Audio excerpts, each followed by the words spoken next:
Oke, Assalamualaikum warahmatullahi wabarakatuh. Selamat datang di mata kuliah Metode Kuantitatif untuk Pengambilan Keputusan atau MKPK. Kemarin kita sudah membahas soal persediaan ya, model pengendalian persediaan. Kita sudah membahas tentang rantai Markov, dan sekarang kita akan membahas tentang model antrian. Apa aja yang akan kita cover? Nanti kita lihat aja dalam 15 menit ke depan. Pertama saya ingin memperlihatkan gambar ini gitu ya. Apa yang salah dari gambar ini? Ini antriannya sebenarnya bukan tidak teratur dan bukan juga teratur, tapi kita nggak tahu ini mulainya di mana dan berakhir di mana gitu ya. Nah itu karena tidak ada antrian yang sesuai atau yang benar di situ. Nah ada lagi model yang berikutnya. Jadi ada beberapa kasir di sini atau teller di sini dan antriannya berderet di belakangnya, dan ini akan dipanggil sesuai dengan antrian atau berdirinya atau kedatangannya. Model antrian yang selanjutnya lebih tidak capek lagi karena ini akan membantu dalam melakukan antrian dengan cara mengambil nomor secara otomatis. Jadi kita nggak usah berdiri lagi.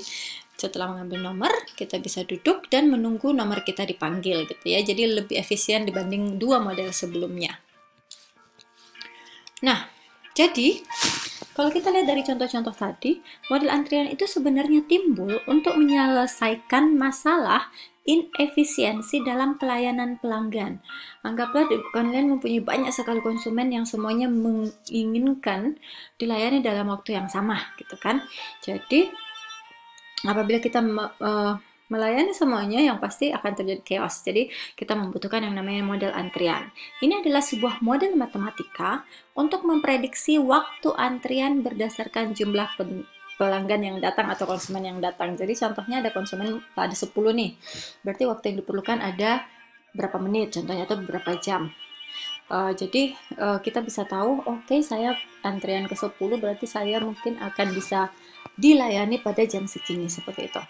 Tujuannya ada beberapa. Pertama, meminimumkan biaya langsung yang meliputi penyediaan fasilitas pelayanan gitu ya. Dengan adanya model antrian, kita tidak perlu contohnya menyediakan kursi terlalu banyak gitu kan, karena orang akan datang sesuai dengan nomornya. Nah, kedua, biaya tidak langsung. Tadi biaya langsung, sekarang biaya tidak langsung karena individu harus menunggu untuk dilayani.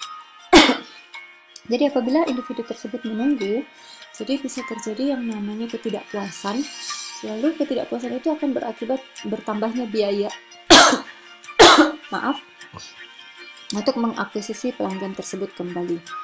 Lalu ada meningkatkan kualitas pelayanan tentu saja. Lalu menghindari resiko keamanan. Jadi ada menghindari risiko keamanan yang terjadi pada saat melakukan proses antrian tersebut.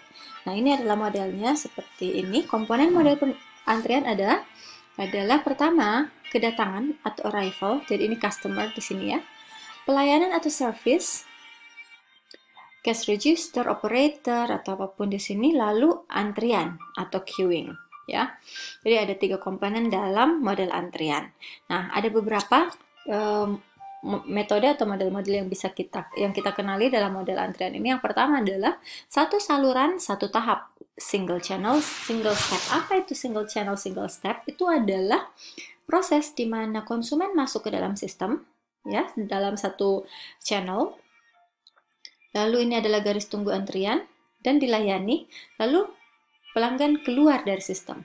One channel atau single channel, single step, satu aja langkah yang dilewati, yaitu langsung mendapatkan fasilitas pelayanan lalu keluar. Ada juga yang berikutnya yaitu multi channels tapi single steps. Apa itu? Jadi pelanggan masuk ke dalam sistem lalu menunggu gitu ya, lalu ini fasilitas pelayanannya ada 3. Ini contohnya kalau teller di bank gitu ya. Jadi antriannya 1, tapi channelsnya ada berbagai, ada lebih dari 1 atau multi channels, tapi langkah yang dilakukan di dalamnya cuma 1. Jadi antri, dilayani, keluar gitu ya. Dilayani dengan beberapa channel, jadi multi channel, tapi antri, dilayani, keluar, jadi cuma single step, 1 step aja. Yang berikutnya ada single channel multi steps, jadi kebalikan dari yang tadi. Ini contohnya kayak kalau kita lagi membuat KTP atau membuat SIM gitu ya. Jadi kita ngantri, kita masuk dalam antrian, antri, lalu contoh kalau kita membuat SIM gitu ya. Jadi pertama kita ada tesnya gitu ya, computer based test contohnya. Terus kedua ada foto, setelah foto ketiga sidik jari, setelah itu keluar. Itu contohnya ya. Jadi cuma satu channel karena berurutan sini, tapi ada multi steps, ada beberapa langkah yang dijalankan. Dan yang terakhir adalah multi channels, multi steps. Satunya yang pertama tadi single step, single channel multi steps, multi channel single steps, dan yang ketiga, keempat, multi channels multi steps. Ini prosesnya seperti pelanggan masuk dalam sistem, lalu tunggu antrian. Fasilitas pelayanannya itu bisa ke kanan atau ke kiri. Jadi contoh yang pertama ini, yang merah ini ke kanan, terus yang keduanya ke kiri, lalu dari kanan ini step 1, lalu step 2, step 3 keluar. Ya, itu pun juga yang begini, step 1, step 2, step 3 keluar. Ini contohnya kalau kita lagi pilkada seperti itu ya, jadi mengurangi antrian ada beberapa meja panitia yang kita bisa datangi. Jadi kita antri, lalu ke meja pertama untuk mendaftarkan, memperlihatkan KTP. Setelah itu kita ke meja kedua untuk mendapatkan kertas yang akan kita gunakan untuk memilih. Lalu ke meja ketiga itu adalah melakukan coblos atau di bilik pencoblosan. Setelah itu kita keluar dalam antrian. Nah, itu adalah struktur dari model antrian. Ini kita lihat ada disiplin antrian, ada yang kalian pasti sudah tahu ya, first come first serve atau first in first out. Jadi ini kalau kita di operasional biasanya menyebutkannya FIFO ya, first in first out, barang yang pertama masuk itu yang pertama keluar. Atau last come first serve. Jadi kalau jasa ini ya, first come first serve atau last come first serve. Kalau barang produk itu first in first out atau last in first out. Kita coba yang A dulu ya, first in first out. Yang pertama datang itu yang pertama keluar. Contohnya makanan nih, kita membuat makanan, itu yang sudah jadi duluan itu yang dianterin kan, kita nggak menunggu dingin baru diantar. Contoh yang kedua itu last in first out. Yang pertama masuk, yang pertama selesai, tapi keluarnya paling akhir. Ini biasanya kalau kita memproduksi sesuatu yang tidak kadaluarsa, contohlah konveksi pakaian kan, jadi 1, 2, 3 jadi bersusun gitu, tapi pasti diambilnya paling atas gitu, jadi otomatis yang pertama selesai itu ada di bawah, dan diambil juga paling akhir. Service in random order ini adalah service tapi kita mengambilnya secara randomnya, secara acak.